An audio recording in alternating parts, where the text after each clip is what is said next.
Happy Monday, stackers. You know what? I've got my apple, guys. Look at my Honeycrisp apple. It's a big old apple. And I also have my mug ready. This is the best Monday of the year. This is the best Monday of the year. First Monday in November. The first Monday after the time change. Yeah. Everybody's got an extra hour of sleep. You're feeling fresh. Can't wait to get into work today. You get up in the morning and it's light out again for at least the next 3 or 4 days where the sun catches up with it and it's dark again in the morning when you wake up. It's great. It's like mini summer without the heat. Unless you're Doug, who always uses the extra hour to party. Yeah. Doug has his own time zone. He's like Northern Arizona. Doug time. Just does what he wants. You can't cage me I in. can't go out. It's 10 o'clock at night. Doug's like, it's 4 PM around here. What are you talking about? It's martini time. What time is it, DT? You're always talking ET, CT, PT. Yeah. I need to move up above the Arctic Circle so you could just, there's no rules up there. You can just do whatever you want because it's always daylight, right? You move 20 feet west and you're in a different time zone. Right. Yeah. Doug time. You know what time it is, though? It's time to salute our troops, guys, like we do every Monday here on the show. On behalf of the men and women making podcast in Mom's Basement and the men and women at Navy Federal Credit Union who serve our veterans and our active duty military and their families. Thanks for keeping us safe all weekend while we slept in. Well, we slept in. You had an extra hour of duty. Thank you. Thank you so much. Let's go stack some Benjamins together now. We are back. We are back. We are getting Doug back. And we're the 3 best friends that anybody could have. We're the 3 best friends that anyone could have. We're the 3 best friends that anyone can have. And we'll never, ever, ever, ever, ever leave each other. We're the best 3 friends that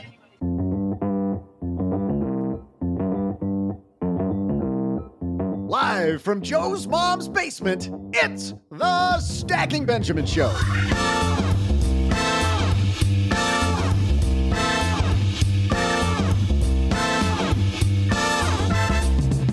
I'm Joe's mom's neighbor, Doug, and the government shutdown prompted us to ask, how do you squeeze more money out of your savings when no cash is coming in the front door?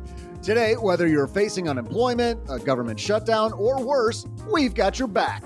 And you know that's not all we're going to tackle. To add variety to this here variety show, we'll also share a TikTok minute with some horrible investing mistakes. I'll give you 1-to-1 odds this guy's going to talk about horrible investing mistakes. And then, of course, we'll steer this ship into harbor with some of my incredibly well-researched trivia. And now, 2 guys who researched investing in penny stocks to find that there's no gold in them thar hills. It's Joe. Oh, and G. Hey there, stackers, and happy Monday to you. Welcome back to another episode of the Stacking Benjamin Show. I'm Joe Saul-Sehy. I am super happy that I'm sitting with these 2 gentlemen. First of all, let's look right across the table at me into the eyes of OG. Right across the table at me? Yeah, you're sitting right across the table from me. That's not what I heard. Oh, and then let's look down to the end of the table and say hello to Mom's neighbor, Doug. Good morning. Can't believe I get to be in the same room today. It's awesome. Just pinch me. Pinch us all. Well, you know what? We have not only a fantastic show, but we're also part of a challenge. We're going to challenge all of our stackers this month. We're part of a challenge called the Voices for Good Charity Challenge. And to get in on this goodness, it's stackingbenjamins.com/stackinghope. And this week, we're going to talk about the financial literacy group that we are helping. This wonderful woman, Karen Holland, who'll be here with us on Wednesday, helps kids learn about making better money decisions. It is called Gifting Sense. And if you go to stackingbenjamins.com/stackinghope, you can help us raise money for financial literacy this giving month. And we're part of a challenge. Now, the cool thing is, not only can you help us help kids with financial literacy, you know what else you can do? You can help us beat the How to Money show, which they're raising money as well. And, we've done this in the past. We beat Listen Money Matters a few years ago. We beat Farnoosh Torabi's podcast, So Money. And now How to Money has to go down because our stackers are so badass helping with financial literacy. So if you want to help us take down Joel and Matt, losers, Stacking stackingbenjamins.com. Shots fired. Wow. stackingbenjamins.com/stackinghope. OG just rolled up his sleeves and gave him a quick little pop in the nose. Hey, Joel, we're coming for you. I love those guys, and we're going to have some fun at their expense over the next month while our stackers prove they're far more giving than the How to Money crowd. Anyway, more on that later today. Whether you're a part of any of the layoffs that have happened the last few weeks, or if you're part of the government shutdown, hopefully by the time this comes out, the government shutdown has disappeared. But we're recording this just a couple days before you hear it. So no news on that front yet. Is there any chance we could just have Congress and like the executive branch shut down and just everybody else works? Let's just do that. Because how do we get that to happen? Yeah. Then I think maybe we'll see a little more sweat. Yeah. I love the idea. If you see people throw it out there online all the time, how about they don't get paid? Well, I'm sure they're not, but they have coffers of well-wishers, I'm sure. My favorite thing from Warren Buffett about Congress was he said he has a very simple way to balance the budget, make sure everything's even, is if you don't have a balanced budget, you are ineligible for re-election next year. Oh, right. Even better. Wow. Talk about self-preservation, right? Like, guess what will work? Everything. They'll have to work on it. You heard it here first. You're not going to hear that on the How to Money show. Yes. You won't hear anything close Logic to that. and Brilliant. reason. It works. No. We're going to help. Hopefully we don't have a lot of stackers in need, but we want to make sure that whether this has happened to you or not, it may happen at some point. There's going to come a dark time. And so we're going to help all of you through that today. So grab whatever, whether it's your iPad or some paper, but we're going to give you some resources and we're going to tell you how to think through making smart money choices when times are tight. Before that, though, we have a couple of sponsors to make sure we can keep on keeping on, and you don't pay a dime for any of this goodness. So we're going to hear from them. And then OG, Doug, and I, we're going to tackle helping you make it through some dark times. You may not know that when we started Stacking Benjamins, it was a blog. And even then, just the startup cost, I remember thinking, is this the right thing? And what if I write things and nobody comes, right? Well, luckily, that didn't end up happening. But starting something new isn't just hard. It's terrifying. There's so much work. You're not sure whether it's going to work out. You're not sure if anybody's going to read it. And then we change it to a podcast. Is anybody actually going to listen, right? What if nobody wants all the stuff that we have? Well, had I used Shopify, it would have been even easier because with their expertise, their helpful tools, and their easy to use platform, that's something that would have made Stacking Benjamins more effective much, much more quickly. Shopify is the commerce platform behind millions of businesses around the world and 10% of all e-commerce in the U.S. Names you've heard of like Heinz and Mattel, Shopify, Gymshark, Aviator Nation, Allbirds, also all Shopify.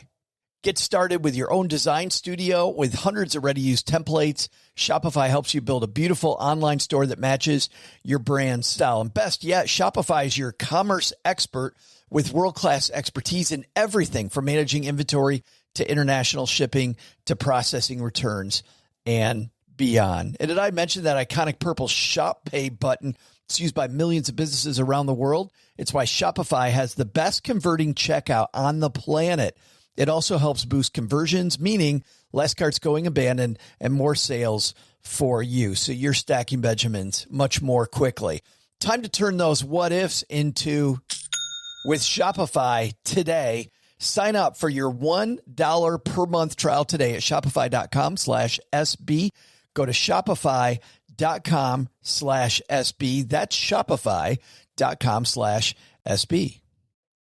Spring cleaning's made its way to my closet. This time of year always makes me rethink exactly what's in my closet. Really want to keep fewer things, but I also want to keep better ones. I want to feel confident, and to feel confident, looking the part's a big piece of that. So I want pieces that are well made and that are easy to wear all the time. And that's why I keep coming back to Quince. The fabrics feel elevated. The fits are thoughtful. Pricing actually makes sense. As I'm swapping out and I'm cutting, the few additions I'm making all come from Quince. Quince makes high quality, everyday essentials using premium materials like 100% European linen. They're insanely soft, flow knit activewear fabric. Their men's linen pants and shirts are lightweight. They're breathable. They're comfortable. Basically, the perfect layer for spring. The pants strike the right balance between laid back and refined. If you saw the video of me on stage at Retire Meet, those pants are from Quince. It was really cool. I came off stage and Christine Benz from Morningstar getting ready to go on behind me and said, "Love your pants." Not generally. I absolutely love them. I think they make me look put together without trying too hard. And they're flow knit activewear, moisture wicking, anti-odor, soft enough that you'll actually want to wear it all day. The best part is their prices. This is important, stackers. They are 50 to 60% less than similar brands. How? Quince works directly with ethical factories, cuts out the middlemen, so you're paying for quality, not brand markup. Everything's designed to last and make getting dressed easy, which is another thing I think we all want. I love those pants that I wore on stage. It's the cashmere sweater that every time I wear it, Cheryl goes, "That is my favorite sweater on you." It looks great, feels great, and I don't have to have 50 things in my closet. So, like I am, refresh your wardrobe with Quince. Go to quince.com/SB for free shipping and 365-day returns. Now available in Canada, too. Go to QUINCE.com/SB for free shipping and 365-day returns. Quince.com/SB. Hello, darlings. And now it's time for your favorite part of the show, our Stacking Benjamin's headlines. All right, lots of headlines today. Let's go through two of them, though. The first one comes to us from Newsweek. This is written by Aman Kidwai.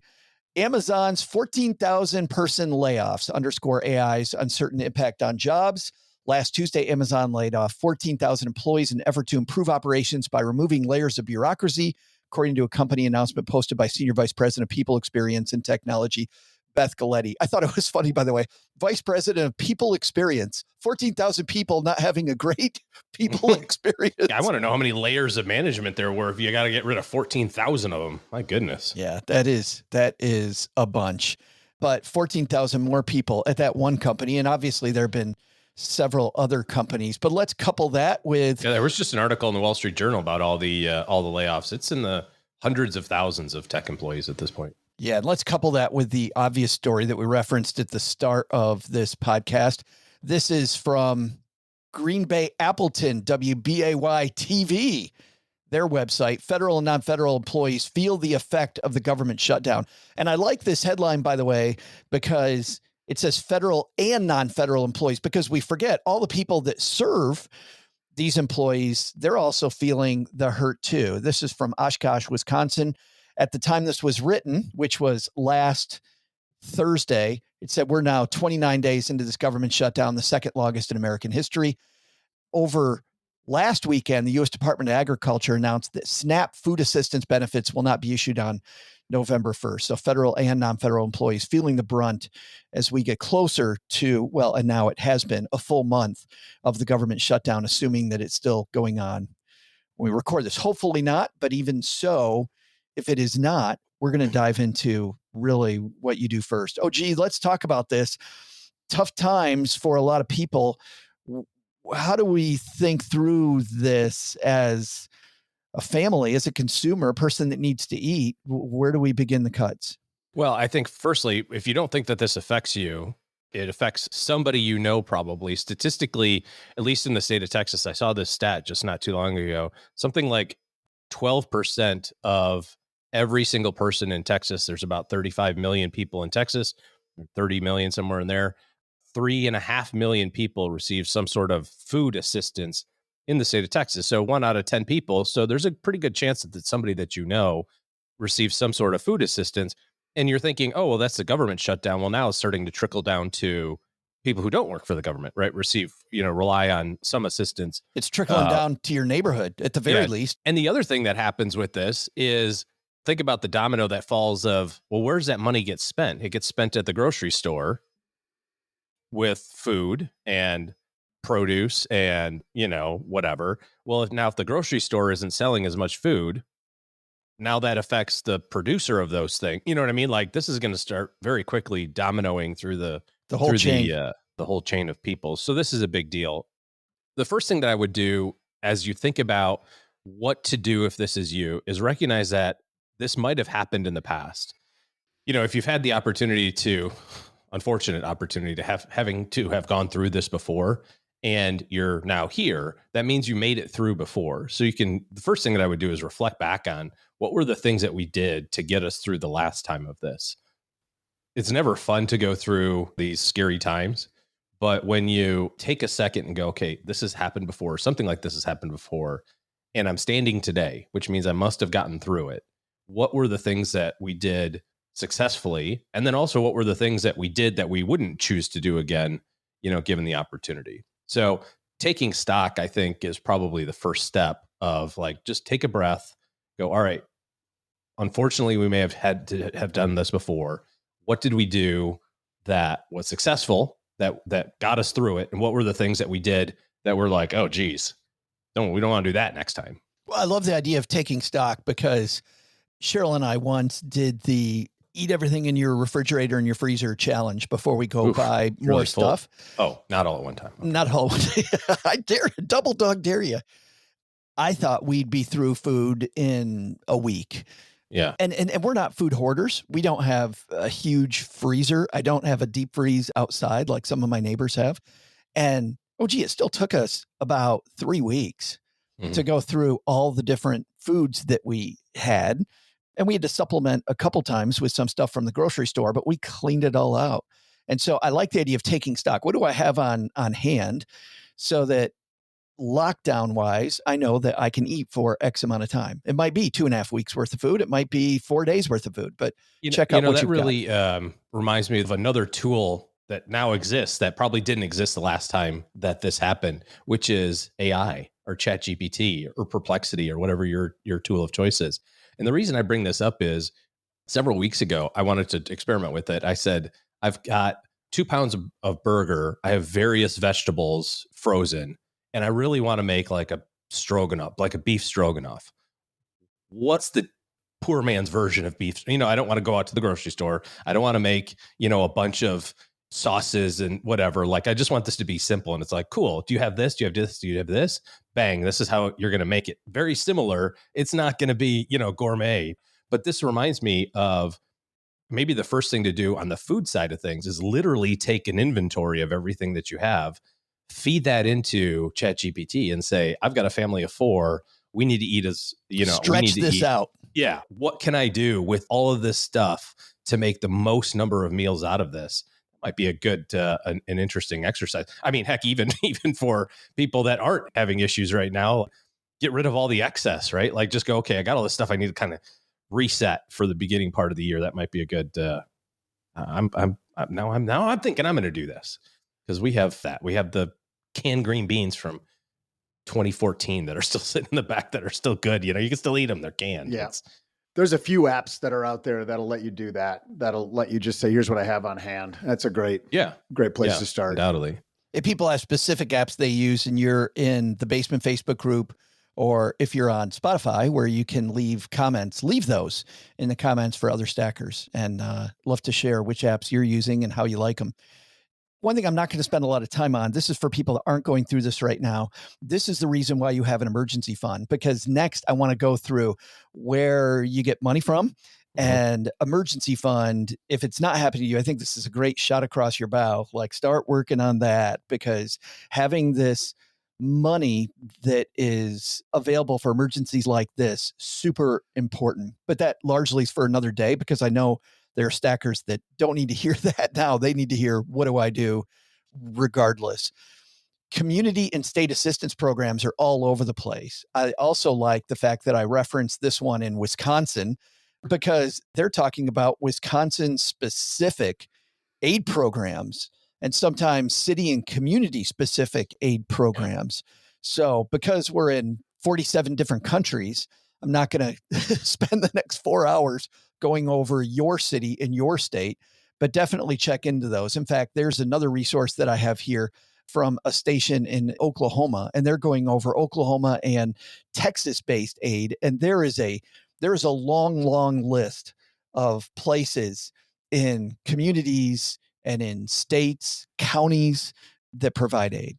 Yeah, I mean, obviously, your local community organizations, both governmental and private, know what's going on, right? And the other side of this too, by the way, is if you're not one of those people, we're talking about giving, and this is kind of the giving month of November, and you're going, I don't know what's important to me right now. Maybe this is where you think about your donation for the year is in my local community. Can I drop a check off for the food bank? Because extra people are going to be, needing that this time of the year. So there's a lot of community and state, local organizations like this that are designed specifically for this purpose.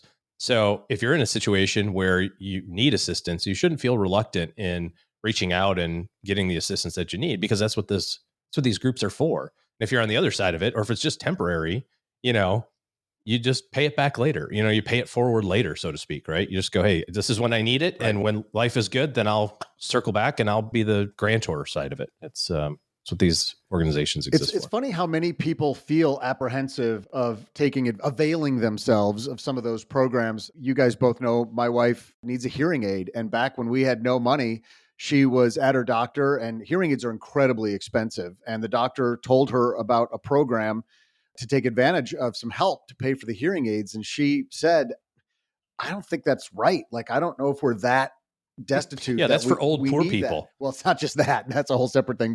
And the doctor said, you'd be shocked how many people taking advantage of those services are driving Mercedes and Cadillacs. Like, this is like, don't feel guilty about this. It's what it's there for. And so she did. I'm just imagining, Doug, being around you. Like, does she ever go, oh, I'm sorry, my hearing aid's it's off. It's off. I mean, she barely has to buy batteries because she's just off. I'm sorry. It just becomes an earplug. We can't talk right now. But you read lips. Yeah, yours are hard. Yours are difficult. Those are moving so fast. I'm sorry. It just, yeah. No wonder she seems so calm and happy all the time, Doug. Let's talk about Amazon. Let's talk about my cousin who was just laid off from a cabinet manufacturer. Let's talk about a lot of the layoffs going on. Obviously, you want to apply for unemployment as soon as possible. You also want to check out your health insurance options as soon as possible, OG, because I think if you haven't shopped for health insurance in a long time on your own, you're going to be in for a little bit of a surprise.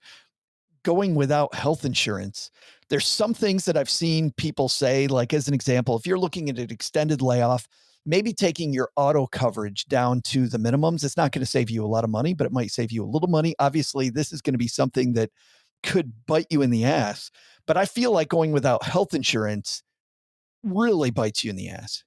Well, and again, I just don't know that that's a thing that you have to. Is that a day one task? You're laid off and I got to go start researching health insurance options. I think the sooner you look at your health insurance options, the better. It's not day one, day 10, maybe like day 15, day 4. In all likelihood, if you're, and I guess this is going to be situation dependent, right? It's like, if you get laid off and it's a small company and they're like, look, everything stops today. So then, you need to look at that stuff tomorrow and have it in force. Well, that's 100% why I said it. My cousin shared online. He made it public information. The note that he got from his employer, which was, it is October 28th. Your employment ends effectively today. And oh, by the way, November 1st, you're on your own when it comes to your health insurance. So for him, it is a day one. Well, the good news, again, talking about programs that exist, this is why ACA exists, is so that there's a health insurance option for everybody. It's not going to be maybe the exact best option that you would pick, given all the resources in the universe to pick and design options for you, but it is an option and it's based on your income. So you can put it in force and basically have a low premium cost if your forecasted income is going to be pretty low, and you're eligible for it immediately. So if you have a change of circumstances, qualifying life event is what they call that. Certainly getting laid off is one of those life events. Then you can put that in force right away. Is it going to be the option that you're going to stick with into January? Probably not. But this is like, this is putting a Band-Aid on it right now. A lot of the sites that I have gone to talking about assistance, and when you pull this up on any search engine, the first thing that comes around, the first thing, OG, that they show you are, hey, low interest loans. Get a low interest loan. That is thing 32. I would not go looking for, quote, help by getting yourself into a bunch of debt. We'll talk about where to look and where not to look after the break, but I truly think that kind of help maybe waits for, talk about something that's a day 10 decision. Yeah. More like day 20, day 30 decision. Day 350. Yeah. Hopefully as long as possible. All right. We're going to dive deeper into benefits specifically for people when it comes to the government shutdown. We'll also look at ways to evaluate debt and what loans to take, what loans not to take, how to think about if you got to borrow money, where do you borrow money from and where do you avoid? That's coming up in just a minute. But Doug, at the halfway point of the show, you know what that means? You're center stage, man. Let's do it. Best part of the show. Hey there, stackers. I'm Joe's mom's neighbor, Doug. And look, when I'm trying to save money, there's nothing more economical than peas. Hear me out. Peas, definitely a top 3 green vegetable. I can't understand why Joe and OG didn't include buy more peas in their solution list. Do I have to do all the heavy lifting around here? Want to get a little spicy? Here's a Martha Stewart tip from old Doug. Peas are awesome when you mix them with rice, and even better as a frozen treat on a hot summer day. But Joe's mom is telling me to mind my P's and Q's. Where do I find Q's? I like OG's look. Frozen. Wait, what? Wait, you're thinking about it. I've never even seen Q's in the grocery store, but on today's date back in 1952, a guy named Clarence, it's a funny name, whose last name you see all over the grocery store, built his stack of Benjamins by sharing the miracle of frozen peas with the world. Here's a question. You've seen Clarence's last name before. You can't not laugh saying the name Clarence. Why does Clarence crack you up? I don't know. It's a funny name. It's objectively, scientifically funny. It's a great name. You've seen Clarence's last name before. It's the name of his company. What is the last name of Clarence, the first purveyor of frozen peas, but not frozen Q's? You missed a business opportunity there. I'll be back right after I go see if Clarence was also the first one to freeze lima beans. Hot take. Lima beans are a form of torture that should have been banned by the Geneva Convention. I'm going to die on this hill.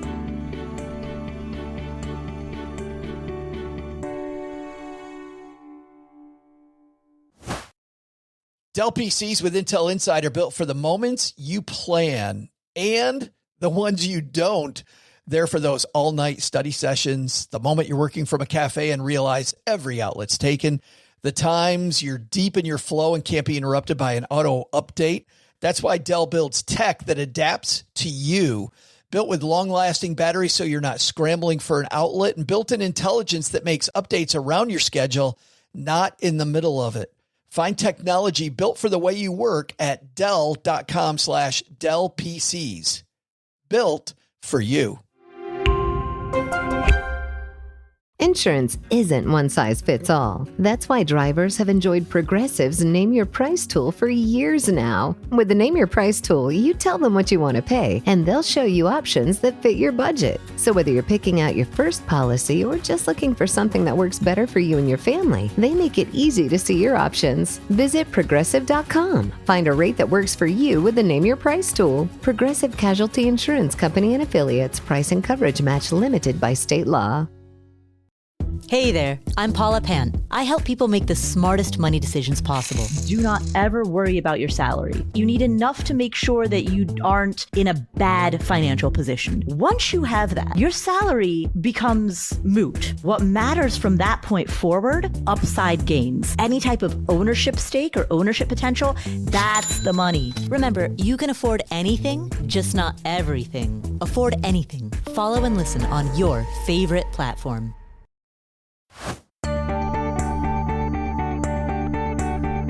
Hey there, stackers. I'm Lima Bean hater and guy who's dropping vegetable truths, Joe's mom's neighbor, Doug. Imagine building your stack of Benjamins by creating something as simple as the frozen pea.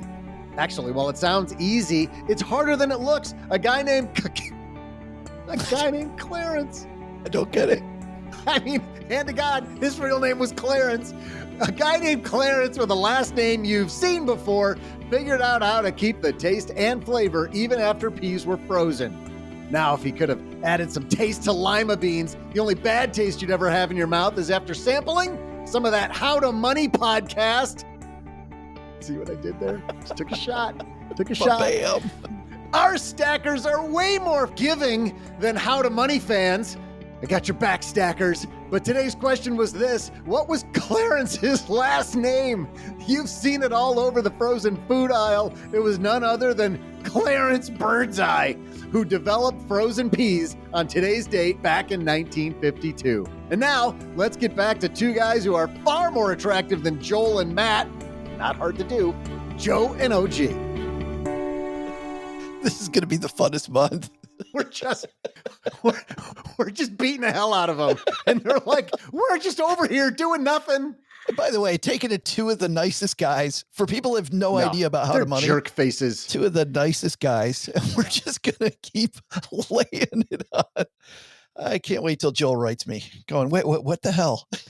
Dude, just standing here. I just got done saving orphans and you're on your show beating the heck out of us. But once I found out that it was us against Joel and Matt in this competition, I was like, this is going to be a great time. StackingBenjamins.com/stackinghope is how you give. Speaking of give, let's give some more help to people that are in need. You know, for the government shutdown specifically, a resource that has been there every time that the government has shut down is FEA, F-E-E-A. It's FEA.org. That's a Federal Employee Education and Assistance Fund. And it's not a ton of money, but it's a grant, meaning there's no payback. This is your money, $150 to federal workers. Head to FEA.org, and that is a place to start. It's for workers making $59,999 or less. The shutdown grant application for direct hire civilian federal employees who are furloughed or working in accepted status and making less than $59,999. That is available. Before the break, we talked about the idea of taking out loans. And I think, OG, this is the one place where before I do that, I look at my mortgage, because banks often have programs that will help you with your mortgage. So I look at deferring before I look at loans. Utility companies also have deferral programs. So I think I look into both of those first before I start borrowing money from anywhere. Would you agree? Well, the first thing that you have to do as you're, if you're working through cash flow, right? You're going, hey, I'm not getting paid. I'm through my emergency fund, and now I'm on month 2 of this and rent's due. The first thing is food, right? We talked about that at the beginning. You have to make sure that everybody in your circle is taken care of from a sustenance standpoint. Do we need to have fillets and fingerling potatoes every night? Probably not.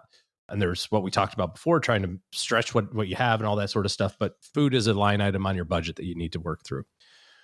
Then I would think about your shelter. And if you own your own house and are paying mortgage payment, like you said, you can reach out to the bank. Banks are going to be very open to working with you, especially if you're one of these affected government shutdown folks.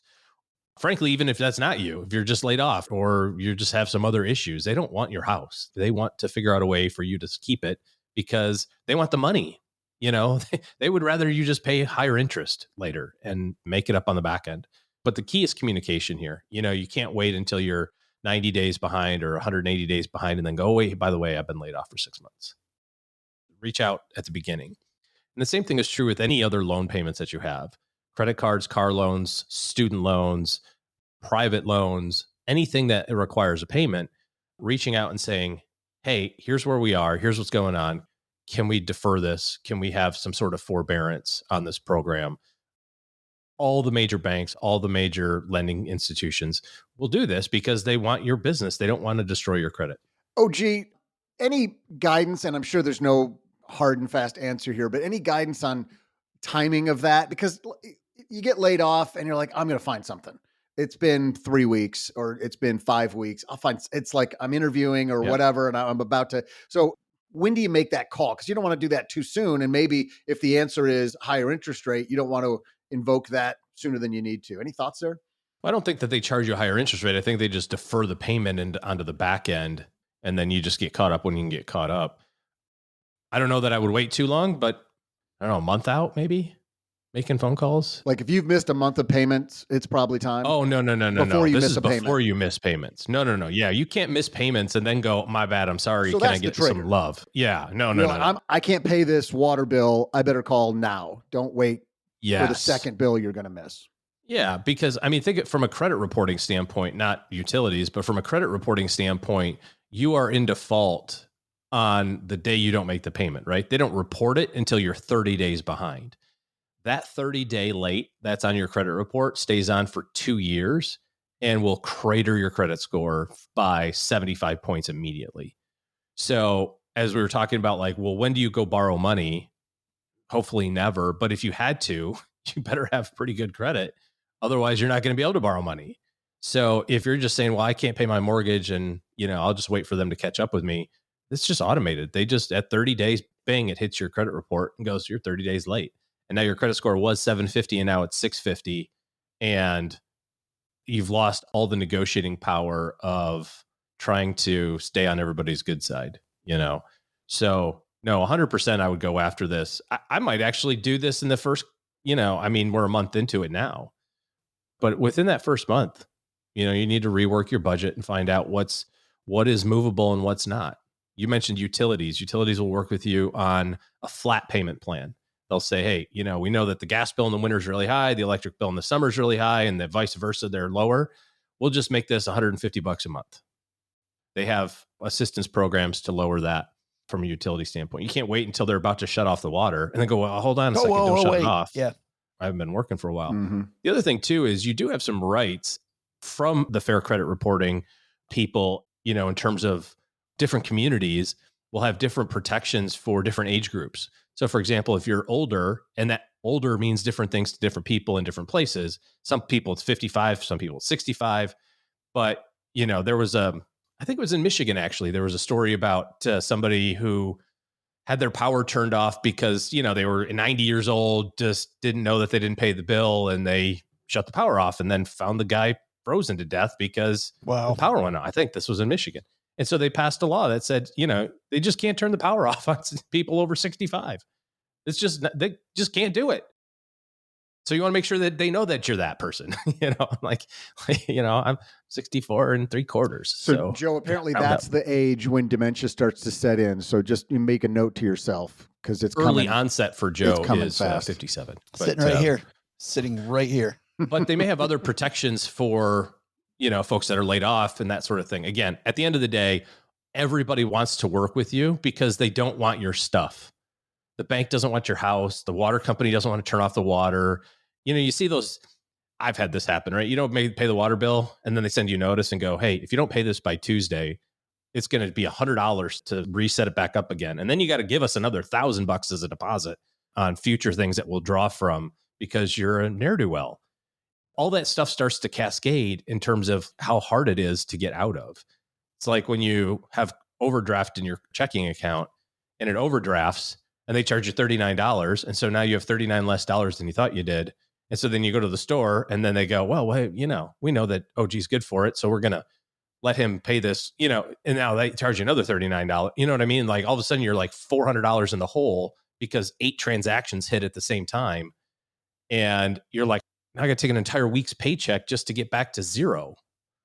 Just turn off overdraft. Just take the shame of like swiping the debit card and having not work at the grocery. There's this not working, sir. Like, oh, bank screwed up. All right, see you later. Yeah. You get the weird look from the one person. Like, who cares? You're never going to see that person. You're never going to see again. Right. Talking to people at the grocery store too, they see that all the time. People get really ashamed. And the person at the grocery store is like, I don't know what the issue is. It could be your bank. Yeah. It could be you. I don't know. Nobody knows. Yeah. Don't care. You're one of 7,000 people I'm going to see today. They don't look at you in the face. They judge your purchases, You're buying especially that? Doug. Like, single serving frozen dinner and a case of beer. Even more frozen peas. I just want to pause for a second because I think we sidetracked Doug on ne'er-do-well because Yes. he's heard it so much he thought it was a positive thing until today. What if I'm a scallywag? Doug was I do want this to, many years old when he found out that ne'er-do-well might not be great. How often do I do well? Ne'er. Sounds like a lot. Could be a lot. I do want to talk about the simple go-to money place where I think it's a little bit of a trap for just a quick second. You know, the old 401k or the 401k that's at your job. And you go, I'll just take a loan for my 401k. If you are being laid off from your job and you think you can go get a 401k loan, remember that as soon as that process happens with the back office and they find out that you're not an employee anymore, many times that loan becomes callable right then. So if you say, well, I'll just go take a $10,000, $20,000 loan out of my 401k, that'll skate me through months and months. And then if I'll pay it back. The reality is, as soon as you're not employed anymore, in most cases, that loan becomes due. Of course, you're not going to have the money to pay it back because you're consuming the money looking for a new job. And if you don't pay it back, then the loan becomes taxable. And of course, if you're under 59 and a half, then it's a penalty. So that $20,000 distribution that you thought, well, it's just a loan, I'm going to pay myself back, turns into a $20,000 taxable event plus another $2,000 tax bill for being pre 59 and a half. So be careful on that one. That would fall into the category of like last place to take money from if I need to. Could eat up over a third of the money.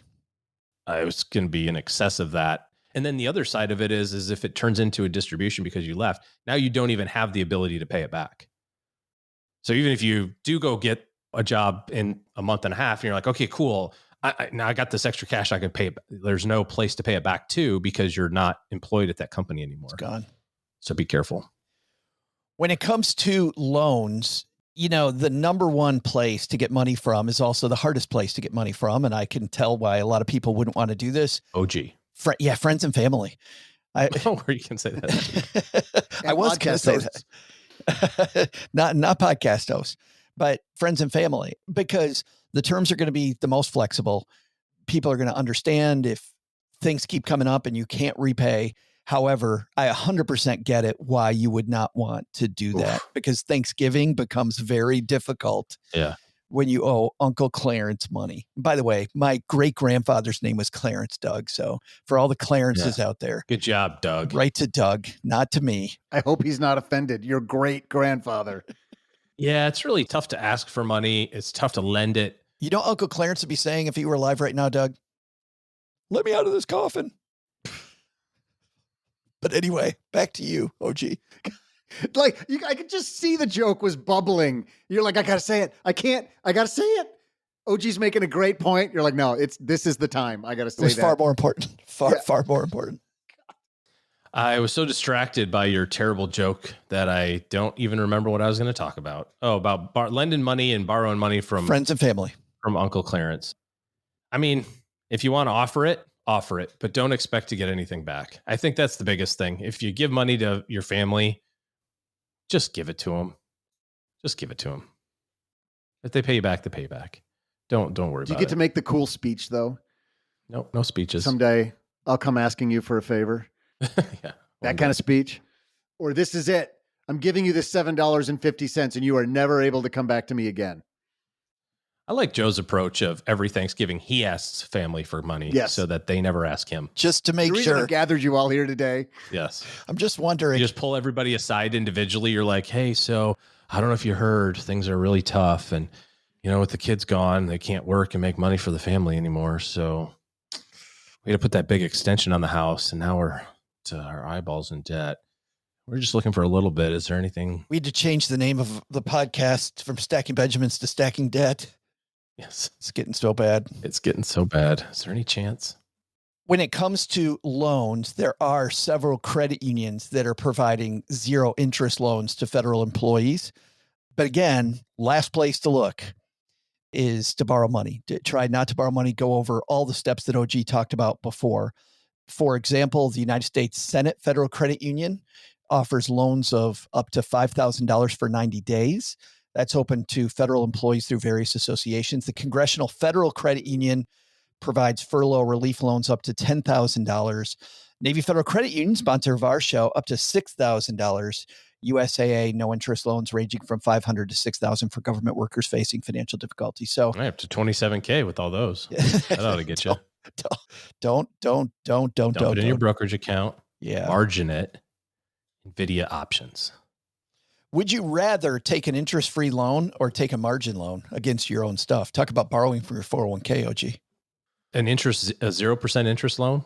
Yeah. Or margin? Versus borrowing I would just against sell your own stuff. Don't take a margin loan. Just sell your stuff. Sell if you need the cash. Yeah. We will link to all of these resources at stackingbenjamins.com. And of course, we talk about important topics like this in our newsletter, the 201. If you'd like to get the 201 hot and fresh every week, delivered right to your email box, hot and fresh. That sounds gross. Yeah, that sounds cheap gross. ass bakeries, and you're like, no thanks. Well, I don't know. You said that, and I felt like steaming pile of newsletter. Oh, what? No, hot and fresh, like a bakery. The wonderful aromas. Right. I mean, I'll retract my nose. You've seen Kevin's work. It is amazing. stackingbenjamins.com/201 gets you there. It's always free and delivered right to your email. Time for our TikTok minute. This is the part of the show where we pivot to something far more important than helping people deal with difficult times. We look at some of the ridiculousness on the internet, on the interwebs, and we ask OG the question, are we about to see some TikTok creator brilliance or air quotes brilliance? No? Asked and answered. I think you're putting the mic down there. This was sent to us by Stacker Julia. She said, these are a couple good tips from TikToker Mike Mancusi, who has some advice on, what not to do with your money. Let's listen in. Here are the 2 worst financial mistakes I ever made. And this is coming from a normal person. I'm not super financially successful, but I'm also not a disconnected rich person who's going to tell you, well, after I sold my 6th property, then I didn't quite get the return on the 7th property. No, it's nothing like that. For people that are closer to my situation, you're starting to have some money that you're looking to save up or invest or whatever. These are 2 of the worst mistakes I ever made. Number 1, sports gambling. Don't do it. I have, by the way, 3-to-1 odds that he was going to say sports gambling. Didn't he just say, don't do it? Don't. I think there said, it is. Don't do it. Don't do it. But if you're gonna, the 6-way Monday night parlay, okay, don't gamble. Okay. How not to invest? Step 1, don't gamble. You can't do DraftKings in Texas, which is wild. When I went to Michigan for the Super Bowl last year. Is that why you run across the border 3 times daily from your house? Like I gotta go 800 with your phone. Chauncey Billups, Texas. I eat breakfast 800 yards from DraftKings opportunities every day. When the Lions are playing at noon and at 11:55, Mom's like, where are you going out the front door? Like, I got to go half a mile east of here. Hold on a second. Hutchinson plus 2.5 sacks. I got to get my bet in. It seems like Texarkana would just be a magnet for like people migrating to Texarkana, Texans, at least every Friday night, if not just permanently, so they could go gamble in Arkansas. Well, Friday night, if you can't bet on high school football, what are you going to bet on? What's the point? Come on. But all my relatives at the Super Bowl, all with their phone in their hand, I'm like, what's going on? And then they all bet on the coin flip. Yeah. They bet on the national anthem. Yeah. They're betting on like all the fanfare around the game. And it's just, I'm watching them lose. And then who's going to be winning at the end of the first quarter? The commercials, like everything. Holy moly. There's a bunch, but back to Mike here in sports gambling. The only way I can tell you it's okay to sports gamble is if you have a healthy relationship with gambling. And that is that. Have you met this person? I have a healthy relationship. I do it a lot. Doesn't a healthy relationship need love and care? Is this post brought to us by FanDuel? Yeah. So there is a second way he mentioned. I'm going to fast forward here. And this is Mike talking about the second bad thing he did. The second thing is another form of gambling, the stock market. And I'm not telling people not to invest in the stock market. You should absolutely, if you're able to, put money into the stock market. But don't fool yourself into thinking that you're going to become a day trader. That is a mistake that I made, like a lot of people in 2020. I thought, I'm going to become a day trader. I know a lot about stocks. Blah, blah, blah. No, I know nothing.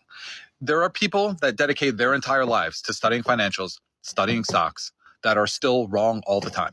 If you're one of those people that is your job is to study financial reports and understand companies, then that is when like actual day trading makes sense. Nope, it still doesn't make sense. And those people that study stocks all day will tell you it still doesn't make sense. Don't be a day trader and don't sports gamble. He's just sucking the joy out of life. I know, like what else is there to do? God, especially when I've lost my job to the government shutdown. I was going to take a 401k loan and go on FanDuel. Do the $5 slots at the Choctaw. What do you never know? Yeah. By the way, thank you so much for sending that in. If you've got a TikTok minute for us, Stacking Benjamins, Joe at stackingbenjamins.com. Email it to me. If you know somebody who's been affected by a layoff, send them this episode. Hopefully we're able to help them make some great money decisions, because this is the time, OG, when you see people during a government shutdown, during a layoff, make some decisions that are going to be life-changing, either going to be able to duct tape it together, or they're going to borrow money at the wrong time. They're going to not take it seriously. They're going to make some big mistakes, and we don't want that to happen. No sports gambling. And no sports gambling. At this point, we hand the reins over to Doug as we mosey out on the back porch. I do have a question that came up from Dennis. Dennis says, "Hey, Joe, this is going to sound stupid," which, by the way, Dennis, OG and I have heard lots and lots of stories. And we agree. This is really dumb. Sorry. No, you were right, Dennis. There's so many people preface their questions with, this is going to sound like a dumb, this is not a dumb question that Dennis asks. Said, I've heard a lot of friends tell me having a financial planner is not a good mix when you want to focus on real estate. That just doesn't sit well with me. Dennis owns a lot of real estate, by the way. He shared some of that with me. He said, I'd like to get your take on it. Is there a CFP you recommend for someone that's in the stock market and wants to, or is heavily invested in real estate? Respectfully, Dennis. I think the right financial planner and owning a lot of real estate still goes hand in hand, OG. I mean, there's a lot of ways to be successful. I think, what a good advisor does is helps you on the path that you're on, but then also helps to make sure that you don't go down a path that you don't want to go down. There's plenty of people that have been wildly successful with real estate. There's plenty of people that have lost their whats to real estate, just like investing in the market, and people that are, day traders. I mean, there's 1,000 ways to be successful. That doesn't make any one way right and another way wrong. I mean, a very clear example in our little circle is Paula versus me and Joe and Doug. It's like none of us have any real estate. I don't think, Doug, have you ever had any rental real estate? Not income real estate, no. Yeah. I mean, Joe and I both have. We both went, this is awful. I don't ever want to do this again. Against my advice. Thank God I got out, even money, right? And I made a little bit. Joe, I think you made a little bit. But if you said that to Paula, she'd be like, what are you talking about?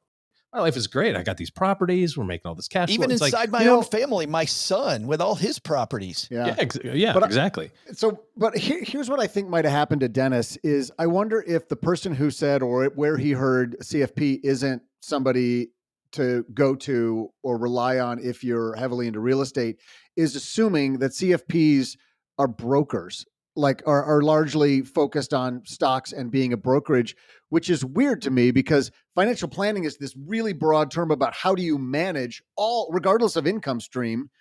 It's just how do you manage what you've got and plan for the future, whether you're getting it from, you've got one of those ride around bicycle bars around town, or you're doing it through stocks, or why did I pick an alcohol based income stream? I don't know, but I mean, sounds good. It doesn't matter what your income stream is. A CFP is, any financial planner is really right broadly looking at your insurances and your retirement planning and expenses and all kinds of stuff. So that's just weird to me.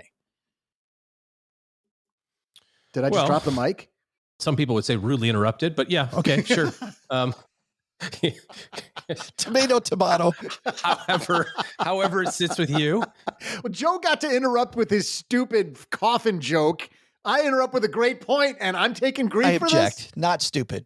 I think that our job as advisors is not to say this is the only way, but rather to say this is the way that is good for you. And then also to challenge your thinking on what you think is the only way, right? And so if a client only invested in their 401k and brokerage account comes in and says, hey, I think I want to own a 3-story office complex. I saw online, this is going to be really awesome. Here's all the numbers. I don't know that our job is to say, well, the numbers look great, go for it. It's to say, the numbers look fine. Tell me about your experience with owning commercial real estate. Tell me about how, how are you going to structure this? Like, what do you know about this that I don't know that you know?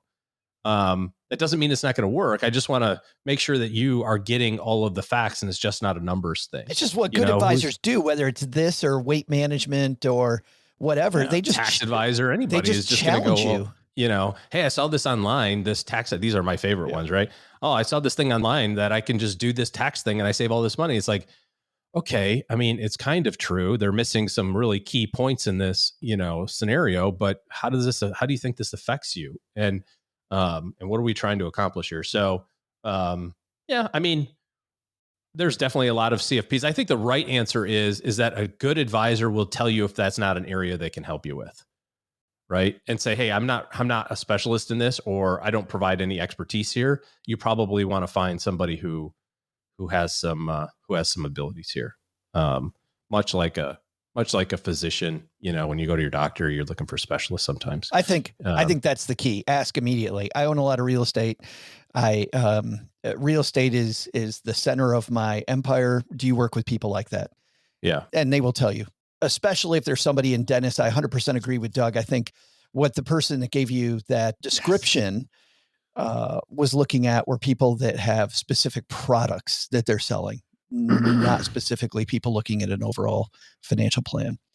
Thanks for that question. That community-wise was all we have today on the back porch. Of course, the big thing in our community is giving, helping out your neighbor, sharing this podcast, and helping kids learn more about money to be part of the Voices for Good charity challenge, where we take down Joel and Matt, stackingbenjamins.com/stackinghope. And we're going to focus more on that on Wednesday when Karen Holland is going to help you and your family help the kids in your family and in your neighborhood make better money decisions. And by the way, her methods don't just work with kids. She's going to explain these are methods that work with all of us. It's called people that act like kids. It's good. Yeah. It's called the DIM score. And she's going to teach us how that works. So people Doug, who are dim. Yeah, it's perfect perfect for Doug. me. The DIM score. Perfect for Doug. Doug, what are our 3 takeaways? What's on our to-do list today? Well, I'll see if I can figure it out, Joe. Nope. First, take some advice from today's topic. Whether it's the government shutdown or any other struggle, maintaining a great emergency fund is the same as a town building a water tower. You need to hoard just a little in case of bad times later, because they're coming. We just don't know when. Well, wait, that's not how a water tower works, Doug. That's not what those things are up there for? Huh. I didn't know that, Joe.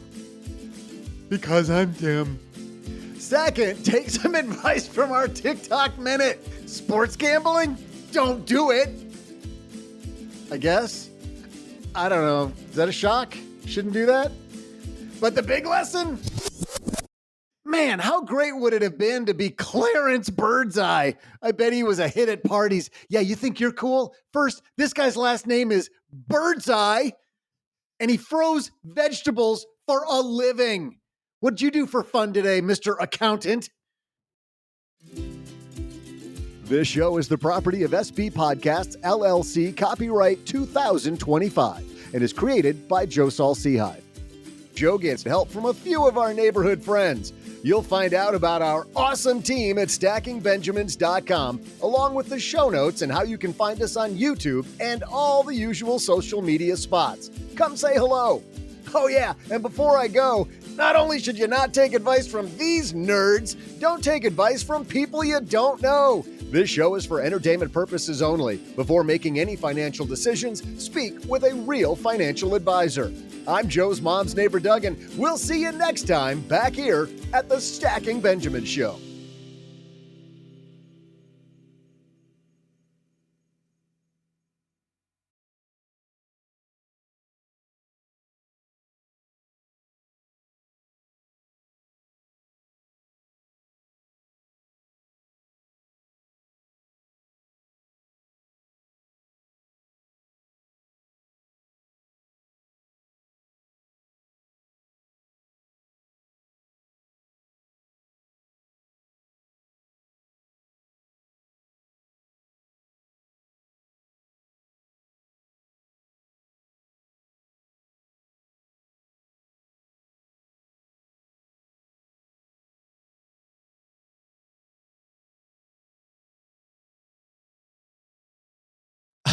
want to look behind the scenes for a moment because it was awfully fun to call out Doug on the water tower. Yeah. Despite the fact that during the writing meeting, I called you out on it, but somehow I look like the dim one when we're doing the recording because I'm reading what you wrote. Joe writes the water tower thing. I'm like, Joe, that's not what water towers are for. I'm like, goes, well, really? why are they so big? Really? Why our water tower is huge. They got to store a bunch of water. Yeah. So if they run out of water, that tank up there is going to supply all of Texarkana with all of their needs during a drought. Who knew, OG? Who knew? What is it for? Really? That's See, what creates the water too. Unbelievable. Unbelievable. That's why it was so fun. Be breaking in, going, Doug, that's not how water tower works. It was so hard for me to let that happen. You taught me that an hour ago. Water towers are what create your water pressure in the town system. That's the only reason water towers there is they raise a certain amount of water up high to create basically to create a downforce. That's what makes the pressure in your faucet is the tower. Can you see a water tower now and not think about Jeff Foxworthy?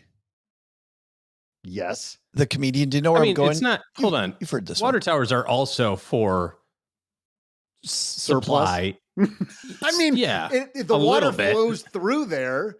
And yeah, if you were absolutely, I guarantee you the mayor and the town council is getting to that water before you do. They're not just like trickling it out to people. Typical town's tower holds 500 to 1 million gallons, enough to supply the community for several hours. There you go, Doug. For several hours. Turns out I was right. Okay, Joe, we'll give you that.